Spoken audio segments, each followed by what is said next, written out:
வணக்கம்டா மாப்பிள்ள ஏலகிரிலேருந்து நம்ம கேப்டனோட தங்கச்சிக்கு இன்றைக்கி எங்கேஜ்மெண்ட்டு நைட்டு ஃபுல்லாக ட்ராவல் பண்ணி எப்படியோ கஷ்டப்பட்டு வந்து ரீச் ஆகிட்டோம். வந்து ஒரு 4 மணி நேரம் தான் தூங்கணும். யாருக்குமே தூக்கம் பத்தலை.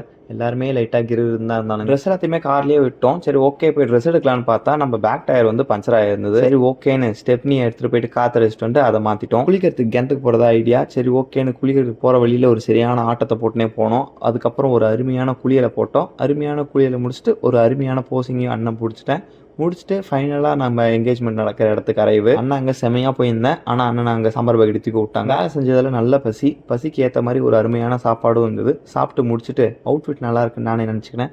சரி ஓகே அதையும் வேஸ்ட் பண்ணணுன்ட்டு கொஞ்சம் ஃபோட்டோஸ் அண்ட் வீடியோஸ். பேர் தான் சாமிநாதன், நம்ம கேப்டனோட ரிலேட்டிவ் பையன். வந்த ஒரே நாள்லேயே சம மேர்ஜ் ஆகிட்டான், சம ஃப்ரெண்ட் ஆகிட்டான் நம்ம கூட. சாமிநாதன் கிட்ட நம்ம சின்ன வயசில் ஆசைப்பட்ட எல்லா பொம்மைகளும் கலெக்ஷனாக எடுத்து வச்சுருக்கிறாரு. அதுவும் இல்லாமல் 2 கார் வச்சுன்னு தான். அந்த கார்லாம் பார்த்துட்டு ஐயோ இந்த சின்ன வயசில் எனக்கு இந்த மாதிரிலாம் யாருமே வாங்கி கொடுக்கலையேன்ட்டு ஒரே அழுகாட்சியாக போச்சு. நானாவது பரவாயில்ல, சின்ன பையன் சொல்லலாம். என் கூட வந்தவனுங்க எல்லாருக்கும் 7 கழுத வயசாகுது. அவனுங்களும் உட்காந்து என் கூட இதே கார் ஓட்டுறதை உட்காந்து ஜாலியாக பார்த்துன்னு இருந்தானுங்க. அதுக்கப்புறம் கடைசியாக முடிவு பகுதி, நம்ம எல்லாருக்கும் பாய் பாய் சொல்லிட்டு கிளம்புற பகுதி. இங்கே இருக்க எல்லாருக்கும் பாய் பாயை போட்டு வர வழியில் ஒரு டீ ஒரு பண்ணை சாப்பிட்டுட்டு பத்திரமா வீட்டுக்கு வந்துட்டோம் நண்பர்களே.